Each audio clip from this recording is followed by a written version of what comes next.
Hello and welcome back to Tiny Chuck. Today I kind of wanted to talk about something a little different that I thought about when playing some older games today. First off, I know, the last thing the internet needs is another fat bearded guy talking about video games and other related topics. But we're going to press on anyway because I thought this was interesting and I didn't feel like doing any research to see if anyone else talked about it. So we're going to go from there.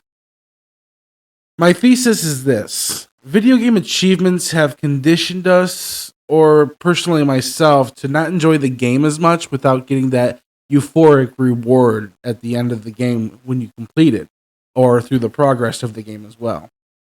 I say this through like a personal experience through while playing an emulated game recently that that had owned previously, but I current conditions with my desk, I had to get something where I could, play hands free for a bit, uh, or I mean, on my computer for a bit.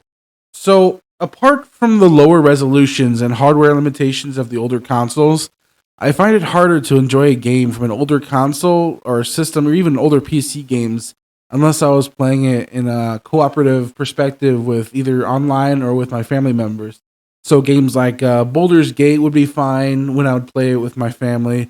Champions of North would be fine. But recently I was playing Final Fantasy X again, an emulated version for the PS2. Uh, Instead of playing like a Steam version or whatever, I just felt like, being a thief and stealing the game and playing it for free. No, but seriously, although I have been enjoying some of that nostalgic return to the game in which I was playing, I found like about a quarter of the way through, I'm like, this isn't very satisfying for me. Of course, I'm enjoying the story itself, but playing the game and not having some of the more updated graphics and modern tools and even some like achievement to like show my progression as I'm going through kind of made me not enjoy the experience as much as when I did play it on the PS4 or the Xbox One. Because through those games, I have actually earned achievements when I played through it. Um, I think even the state of MMOs have changed lately, like that. With the achievements in like World of Warcraft, for example. I can play vanilla WoW fine without any achievements, but with the achievements, it feels so much more rewarding and satisfying to level a character or to work toward a goal that isn't just playing the game normally.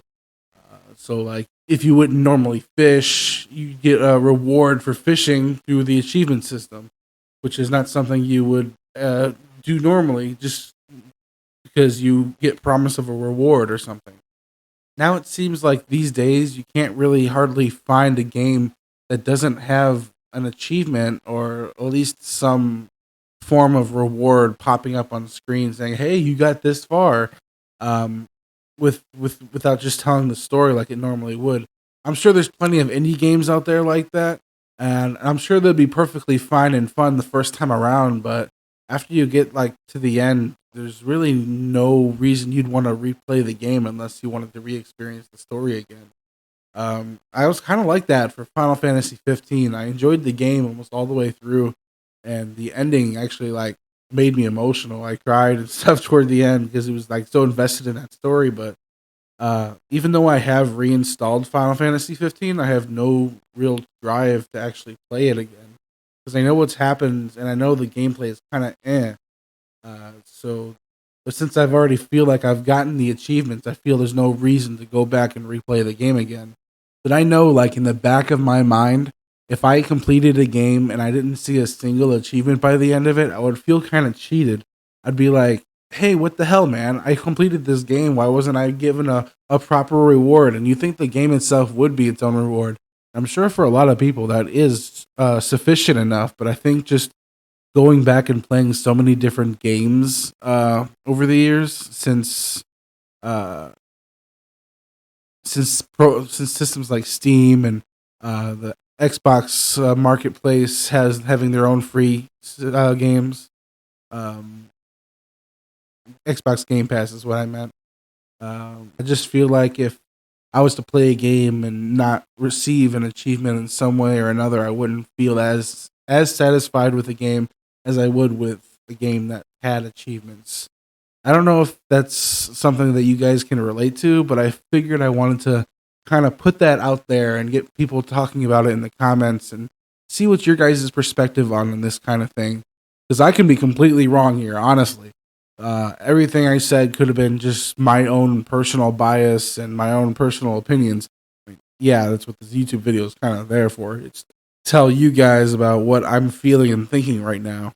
But yeah, let me know what you guys think in the comments. I would be happy to have a discussion with you all about this and see where we can go from there. If you like this style of content, I'm definitely gonna think about some more questions to pose and make content surrounding my viewpoints on that sometime in the future if it comes to mind. Otherwise, I will see you all next time, and thank you for watching.